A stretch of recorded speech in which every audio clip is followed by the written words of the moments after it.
집에서 지식을 탐방한다. 지식다락방. 안녕하세요. 다락방지기 질문 멘토입니다. 여러분 2학기 개학 후에 지금 잘 지내고 계신가요? 짧았던 방학을 뒤로 하고 이제 여러분들도 열심히 공부에 매진하고 계실 것 같은데요. 이번 달에도 여러분들이 굉장히 다채로운 질문들을 많이 보내주셨어요. 이번 달 키워드는 수학, 자연수, 홀수, 짝수, 그리고 확률이었고 과학은 학습 효과였죠. 그래서 오늘도 여러분이 올려주신 질문들을 토대로 수학 멘토, 과학 멘토님과 함께 재밌는 이야기 나눠보도록 할게요. 안녕하세요. 안녕하세요. 벌써 이번 리뷰 시간이 돌아왔습니다. 저희 수학 같은 경우에 이번에 친구들이 되게 쉬운 주제였어요. 자연수에서 짝수, 홀수, 확률.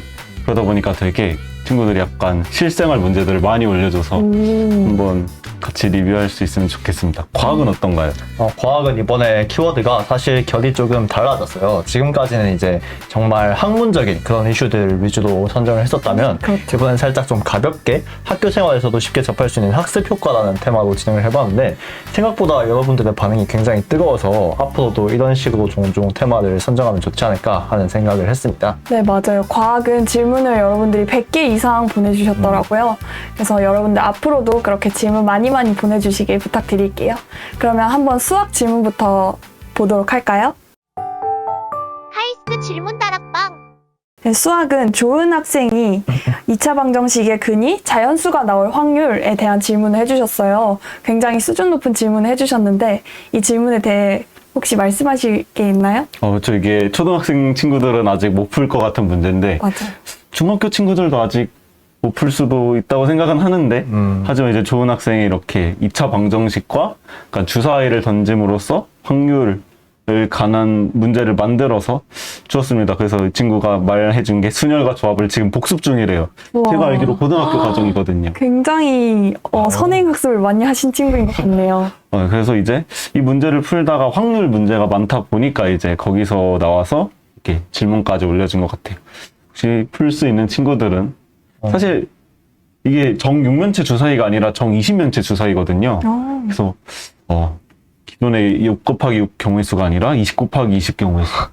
훨씬 더 다양한 경우의 수가 나올 것 같아요. 그렇죠. 저도 궁금합니다. 이게 정 20면체였군요. 네, 그렇죠. 6면체면 되게 다 해보면 될 것 같았는데 저도 두 분이 모두 자연수가 나올 확률. 그래서 저 지금 키워드 2개를 넣어줬습니다. 전 6면체여도 이제 2차 방정식을 일단 푸는 방법을 알아야 되는 거잖아요. 그쵸. 그렇게 막 이렇게 크로스 해가지고 푸는 방법이 있고 그렇죠. 또 공식을 사용해가지고 푸는 방법이 있었는데 어떤 방법이 더 좋을지 생각을 해보고 있었거든요.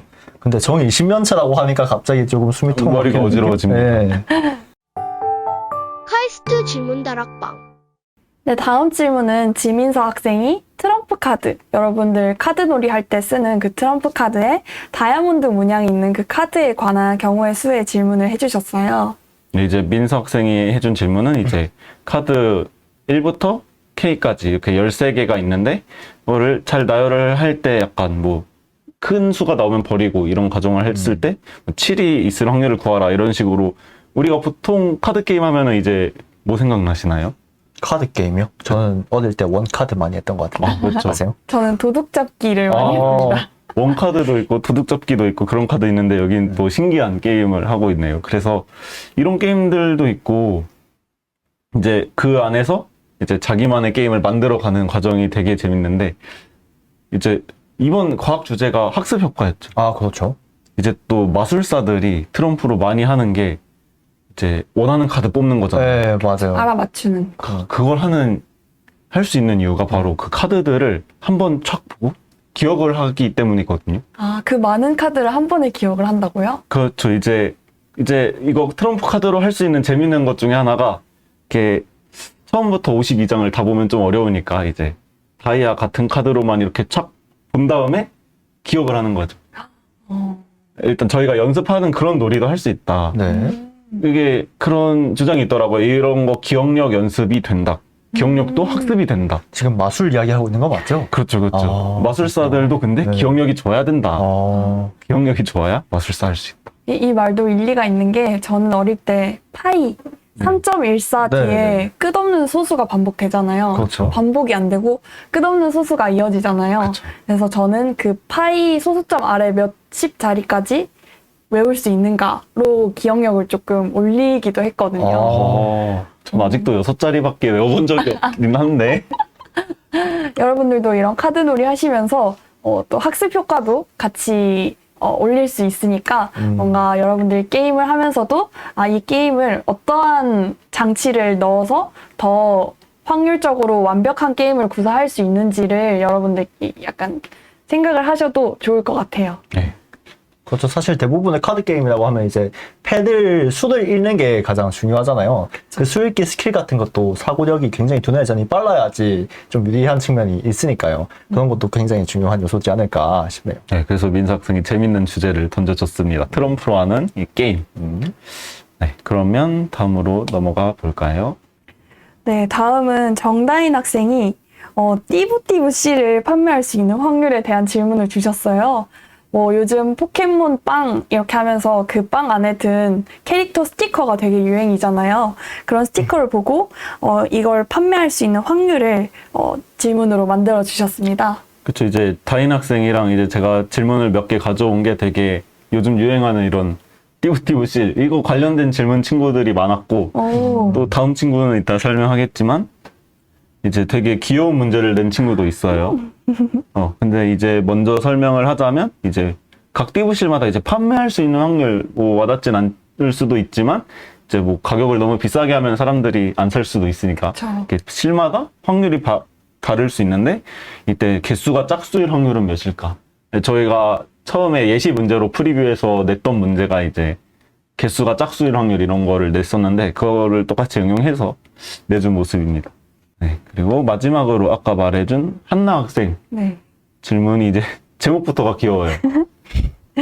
이제 친구의 생일 선물을 사야 해. 느낌표. 자연수와 확률 키워드 썼다고도 말해줬어요. 그래서 예전에는 돈을 많이 써서 인형이 안 뽑혔는데 거기도 확률이 숨어있지 않을까라면서 이제 질문의 배경을 남겨줬어요. 그래서 여기는 또 인형 뽑기마다 이제 성공할 확률이 다르다. 그래서 가격도 다르고 성공 확률이 다른데 그러면 친구 생일 선물 뽑아주려면 이제 일단 뽑긴 해야 되니까 가장 높은 확률로 뭘 뽑을 수 있을까 이런 질문을 남겨줬습니다. 네, 이렇게 사진까지 귀엽게 질문에 넣어주셔가지고 저희가 그 확률을 계산하는데 조금 더 직관적으로 파악할 수 있었던 것 같아요, 경험을. 맞아요. 딱 이렇게 이미지를 첨부해주면은 일단 시선이 확 꽂히잖아요. 맞아요. 그래서 관심을 가게 되는 것 같아요. 맞아요. 그래서 이렇게 4명 친구들 알아봤는데 다른 친구들 질문도 되게 좋았는데 이제 최대한 비슷한 유형 친구들은 한 친구 선택해서 이렇게 올려봤습니다. 네, 수학 멘토님 수학 질문에 대한 리뷰 감사합니다. 네. 그럼 이제 다음은 과학 질문으로 넘어가 볼까요? 카이스트 질문 다락방. 네, 이번 달 과학 주제는 바로 학습 효과였죠. 근데 여러분들이 그렇게 과학적인 주제가 아니다라고 생각하셨는지 모르겠지만 이 학습 효과에 대한 창의적인 질문들을 굉장히 많이 주셨어요. 질문을 보면 최영섭 학생이 이제 시베리아 호랑이가 쫓아오는 그런 극도의 긴장 상태에서 공부를 하면 과연 공부가 더 잘 될까? 혹은 더 잘 되지 않을까에 대한 질문을 주셨어요. 굉장히 재밌는 질문이에요. 그렇죠. 사실 이게 과학적으로 접근한 게 맞냐라고 하면 조금 다른 방향으로 생각을 해봐야겠지만 저는 이렇게 가볍게 질문을 던지는 것도 오히려 거기서 굉장히 다양한 방향으로 생각해 볼 만한 건덕지를 준다? 그런 방향을 제시해준다라는 생각이 들거든요.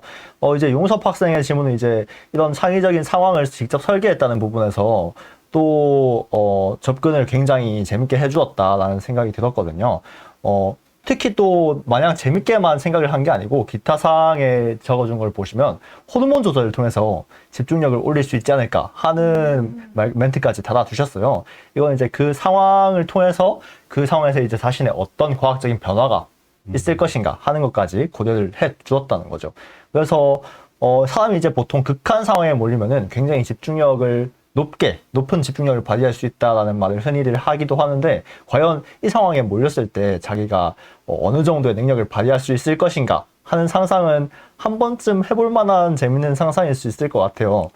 혹시 수학 멘토님께서는 이런 상황에 몰리면 자기가 어떻게까지 할 수 있겠다 막 이런 상상을 해보신 적 있으신가요? 되게 용섭 학생의 질문의 배경 보면은 이제 집중이 안 되면 시내를 걸어 다니면서 공부를 한대요. 아, 그렇죠, 그렇죠. 그래서 이 정도는 전 아니지만 제가 생각하는 건 긴장 상태는 이제 축제 마감일 아, 과제 마감 직전. 이때 되게 긴장돼서 많이 몰아서 하거든요. 그죠, 그죠. 그것도 약간 좀 더 집중 잘 되게 하는 일종의 약간 장치 아닐까.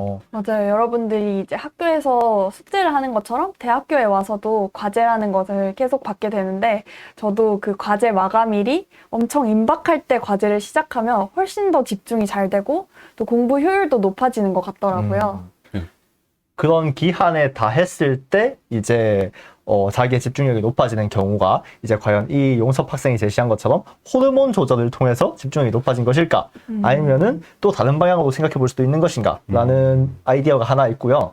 또 만약에 진짜 이런 긴박한 생명의 위협을 받을 만한 상황에서 과연 그 호르몬이 자기의 집중력을 높이는데 실질적으로 도움이 되는 것인가? 하는 방식으로도 생각을 해볼 수 있을 만한 문제인 것 같아요. 네, 여러분들 광 멘토님께서 말씀해주신 부분들 여러분들이 진지하게 생각을 해보시면 될 것 같아요. 그러면 다음 질문 넘어갈까요? 카이스트 질문다락방. 네, 다음 질문은 김보현 학생이 촉감과 학습 효과의 상관관계에 대한 질문을 줬어요. 촉감과 학습 효과, 뭔가 굉장히 연관성이 없는 단어인 것 같은데 잘 연관을 지어주신 것 같아요. 사실 제가 이 질문을 선정한 이유가 저희가 프리뷰 영상 찍을 때도 한번 이야기가 나왔었는데 제가 한 말 중에 오감을 활용해서 공부를 하면은 조금 더 학습 효과가 좋아질 것이다 라는 이야기를 한 적이 있거든요. 그 맥락이랑 조금 비슷하다는 생각이 들어서 한번 다시 이렇게 가져와 봤고요.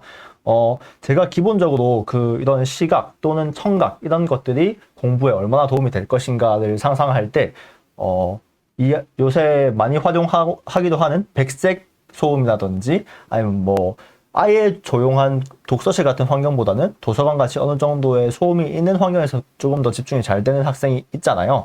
그런 것과도 어느 정도 연관성이 있다고 생각을 하거든요.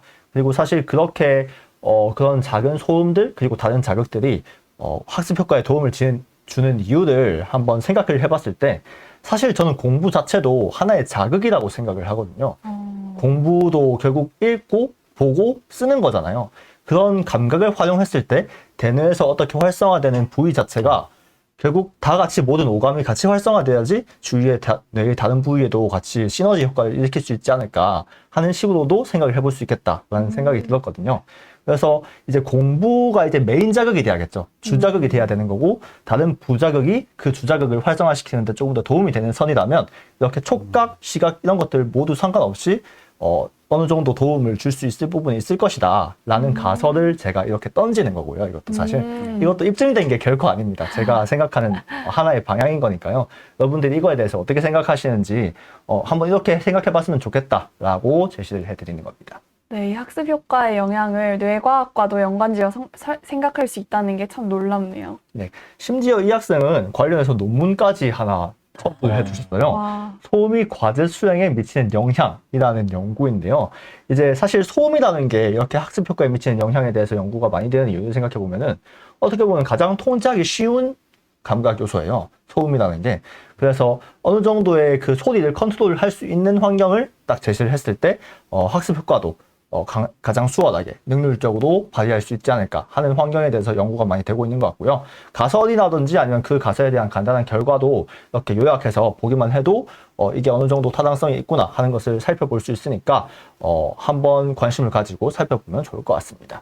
네, 수학 멘토님 혹시 조용한 환경이 공부가 잘 되시나요? 아니면 혹시 카페나 도서관 같은 어느 정도 소음이 있는 환경에서 공부가 더 잘 되시나요? 제가 최근에 이제 공부를 하는 거 보면은 집에서 보통 공부를 할 때 아무것도 안 틀어놓고 하면 공부가 잘 안 되는데 저도 백색 소음 틀어놓고 하거든요. 거의 8시간 동안 재생되는 건데 그러면 되게 집중이 잘 되더라고요.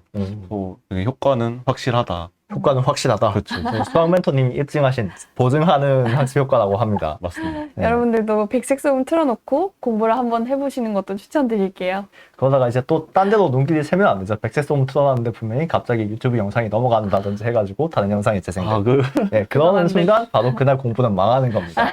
제가 8시간짜리 영상을 틀어놓는 이유. 8시간짜리 네, 시간 꼭 확인하시고 카이스트 질문다락방. 네, 다음 질문은 이혜나 학생이 변수에 따른 학습 효과 그래프에 대한 질문을 주셨어요.